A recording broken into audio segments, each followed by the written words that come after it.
जो जिन लोगों को सालों साल गुजर गए उनकी खुश्क खांसी नहीं गई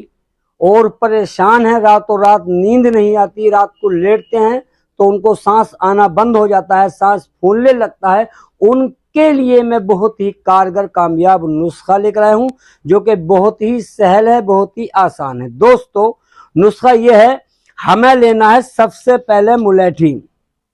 100 ग्राम, उसके बाद हमें लेना है फिलफिल दराज 20 ग्राम, उसके बाद हमें लेना है गोंद कतैरा 25 ग्राम, उसके बाद हमें लेना है कुश्ता गोदंती 40 ग्राम, फिर हमें लेना है